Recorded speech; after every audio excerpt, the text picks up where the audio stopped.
Yang dihormati saudari pengerusi Kombinasi Intelektual Kehakiman yang penuh berintegriti, rakan-rakan seperjuangan yang cukup berkredibiliti, seterusnya warga dewan yang dekat di hati. Assalamualaikum warahmatullahi wabarakatuh. Puji dan syukur dipanjatkan kehadrat Allah Subhanahu wa taala.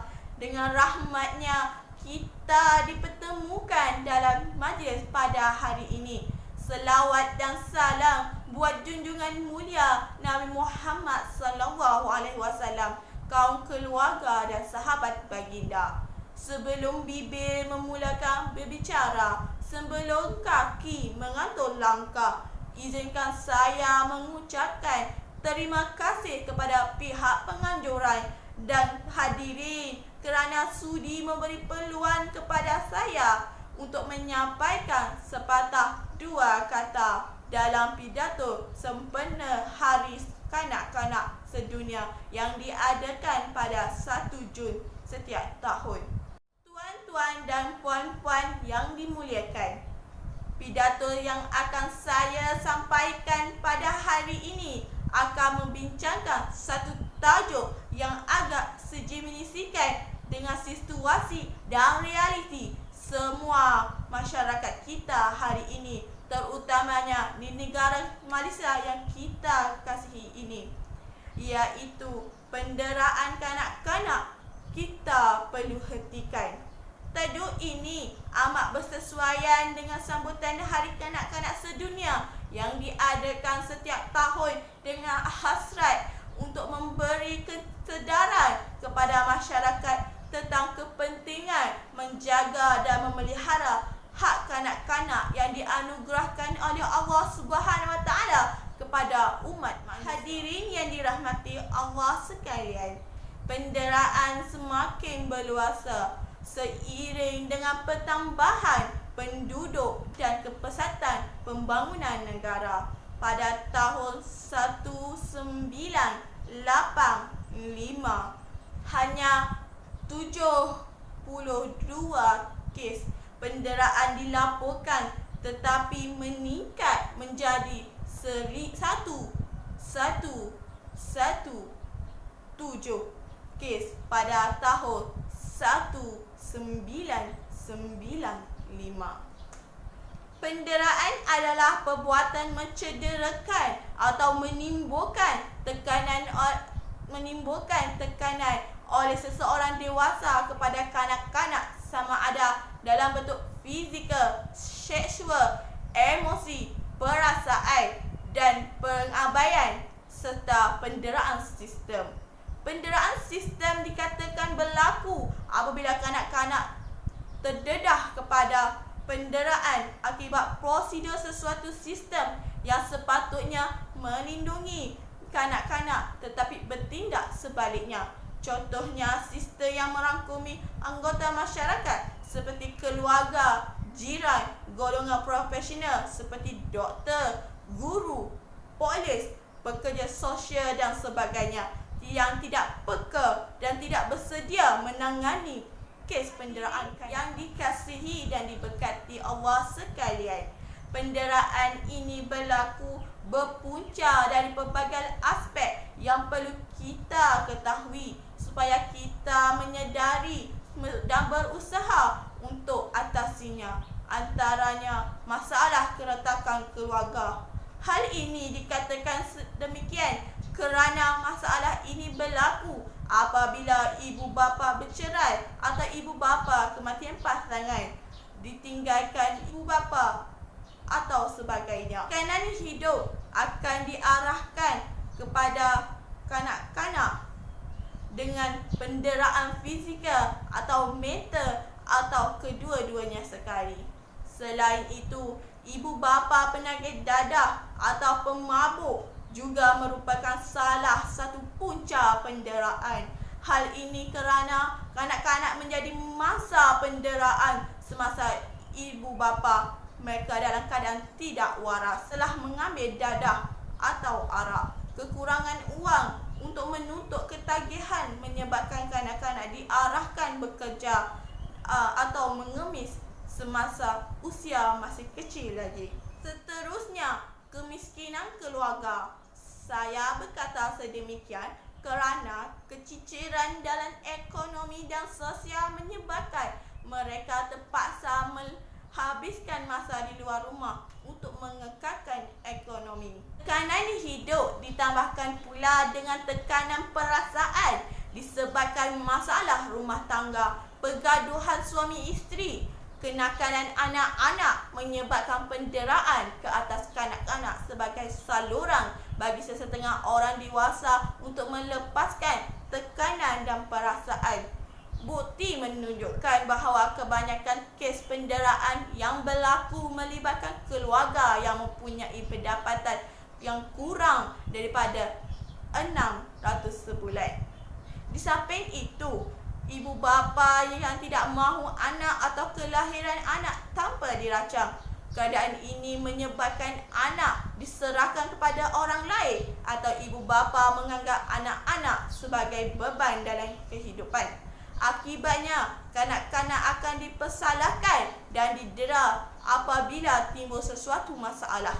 Walau bagaimanapun, ibu bapa yang cetek tentang pengetahuan agama dan tidak faham tentang hak kanak-kanak juga merupakan aspek yang terjadinya penderaan itu. Ini kerana bagi setengah ibu bapa yang tidak menghayati nilai perkahwinan dan konsep kekurangan, dengan pengetahuan agama yang cetek dan tidak faham tentang hak kanak-kanak seperti yang ditetapkan dalam Convocation Kanak-Kanak 1989, iaitu hak kehidupan, perlindungan pembangunan, penyertaan, menyebabkan mereka tidak mengetahui tanggungjawab sepatutnya terhadap anak-anak mereka sebagai anugerah yang tidak ternilai. Hadirin yang dihormati sekalian, seandainya kita tidak peduli dan menitik beratkan punca-punca penderaan berlaku, kita akan menimbulkan tekanan mental ke atas kanak-kanak ini. Ini akan menyebabkan perkembangan yang negatif terhadap kanak-kanak seperti tidak yakin diri, suka mengasingkan diri dan bertindak agresif. Selain itu, penderaan fizikal selalunya meninggalkan kesan kecacatan kekal pada tubuh kanak-kanak. Contohnya, bekas rotan, tamparan, pukulan, kesan dibakar atau dicucuk, patah tangan, patah kaki atau sebagainya. Akhir sekali, penderaan fizikal dan mental menyebabkan kanak-kanak menjadi takut kepada ibu bapa.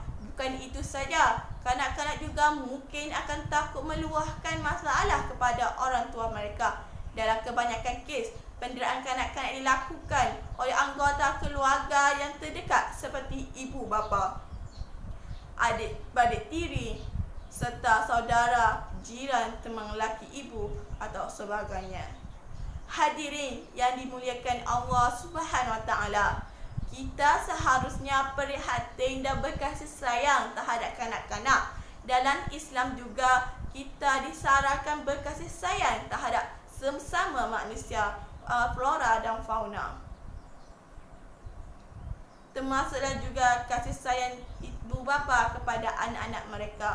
Wahai hadirin yang bergelar ibu bapa atau bakal bergelar ibu bapa, zuriat ini merupakan anugerah dan titipan Allah Subhanahu Wa Taala yang wajib kita jaga, didik dan berkasih sayang. Bahkan kita dituntut untuk saling berpesan dalam kesabaran dan berkasih sayang. Allah Subhanahu Wa Taala berfirman dalam surah Al-Maryam ayat ke-96,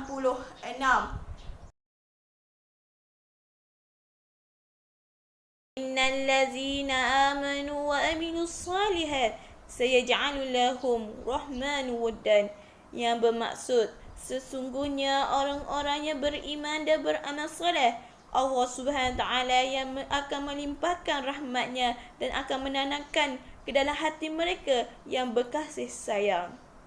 Begitu juga dalam sabda Rasulullah sallallahu alaihi wasallam, An-Nu'man bin Bashir yaqulu qala Rasulullah sallallahu alaihi wasallam, tara mu'mini fi tarahumihim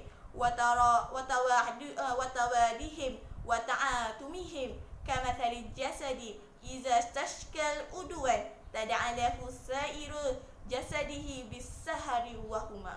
Yang bermaksud dari Nu'man bin Bashir berkata, Rasulullah SAW bersabda, kamu melihat kaum mukminin dalam kasih sayang, rasa cinta dan saling membantu sesama mereka seperti sebuah jasad, dan apabila satu anggota mengadu sakit, anggota lain pun tidak boleh tidur dan merasa demam.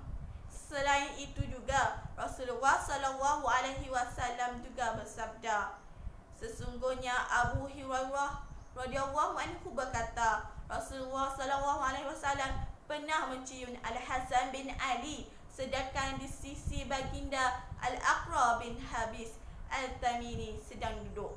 Lalu Al-Aqra berkata, sesungguhnya aku memiliki 10 orang anak, namun aku tidak pernah mencium mereka sekalipun.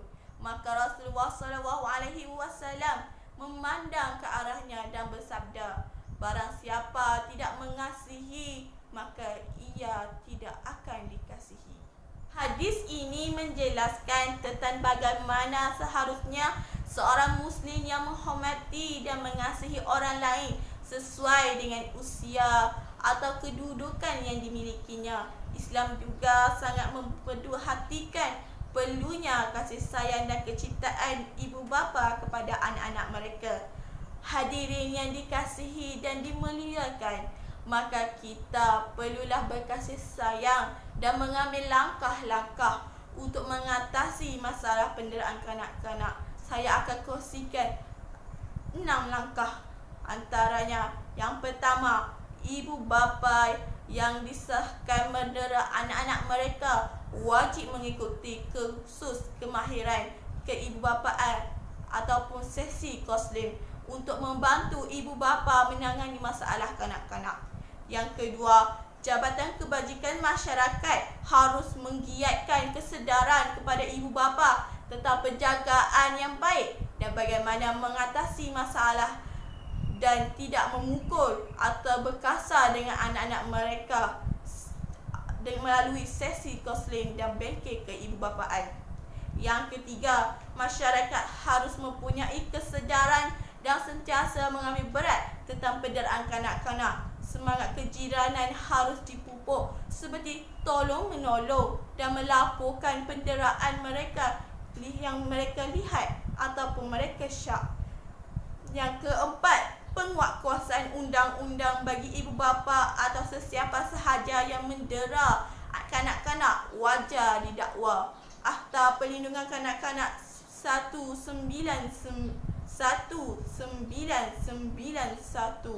perlu dipindah dengan penalti yang lebih berat termasuk tindakan sebat mandatori supaya dengan adanya undang-undang yang lebih berat akan dapat meningkatkan keprihatinan ibu bapa atau isu penjagaan kanak-kanak.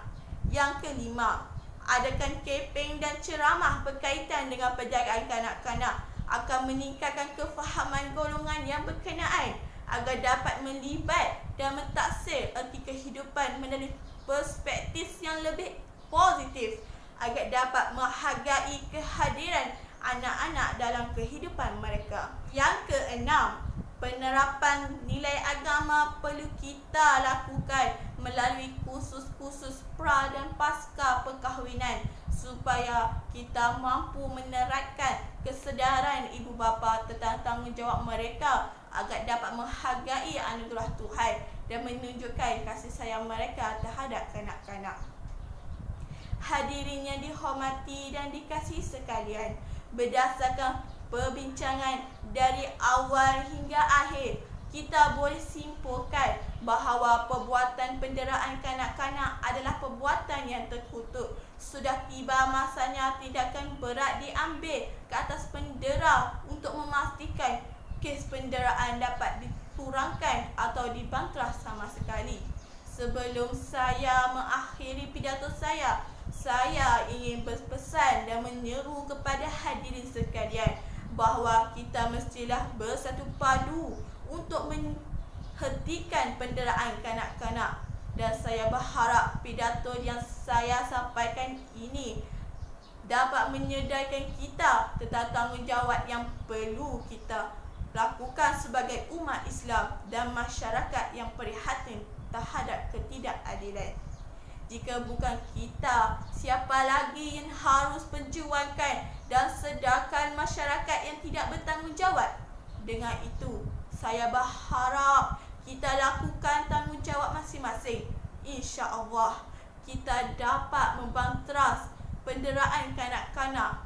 Wassalamualaikum warahmatullahi wabarakatuh.